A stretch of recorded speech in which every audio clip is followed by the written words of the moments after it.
एक परिवार था जिसके पास बहुत बीघा ज़मीन थी। घर में 4 लड़के थे। चारों खेत में मेहनत मजदूरी करके काम करते थे। परिवार बहुत बड़ा था।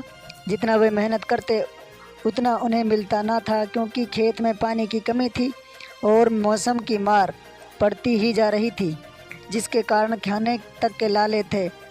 2 बच्चों की पढ़ाई तो दूर की बात है, अगर इस बीच कोई बीमार हो जाए तो गरीबी में आटा गीला जैसी बात हो जाए।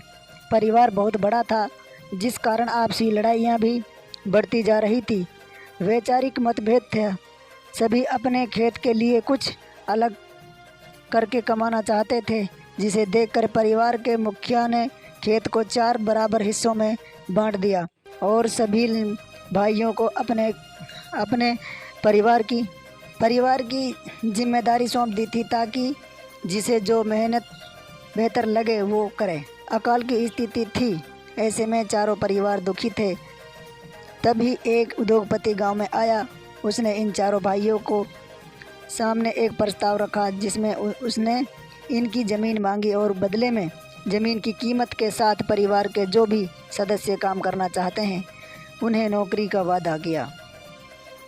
दूसरे दिन छोटे भाई ने सभी को विस्तार से पूरी बात बताई और कहा कि वो इस प्रस्ताव के लिए तैयार हैं, लेकिन बड़े दोनों भाइयों ने इनकार कर दिया। उन दोनों ने कहा, यह पुश्तैनी ज़मीन है, हमारी पूजनीय है, भूखे मर जाएंगे लेकिन हम ज़मीन ना देंगे। छोटे भाई ने बहुत समझाया, लेकिन वे नहीं माने। कुछ दिनों बाद उद्योगपति ने यह प्रस्ताव अन्य खेत के मालिक को दिया। उन लोगों ने विकट परिस्थितियों एवं बच्चों के भविष्य को देखते हुए प्रस्ताव स्वीकार कर लिया। कुछ समय बाद उस ज़मीन पर एक उद्योग बना, जहां कई ग्रामवासियों को नौकरी मिली। साथ ही उस ज़मीन मालिक को ज़मीन की कीमत और उसके बच्चों को नौकरी भी मिली, जिससे उन लोगों ने अपना अन्य कारोबार भी शुरू किया और दूसरे शहरों में ज़मीन भी खरीदी और उनका जीवन सुधर गया। उन्होंने एक बड़ा सा बंगला बनाया, जिसमें बाग को संभालने का काम वो चारों करते थे, जिन्हें पहले उद्योग का प्रस्ताव मिला था। एक दिन वो उद्योगपति उस घर में आया और उनके इन चारों को देखकर पहचान लिया और पूछा, ऐसा कैसा चल रहा है?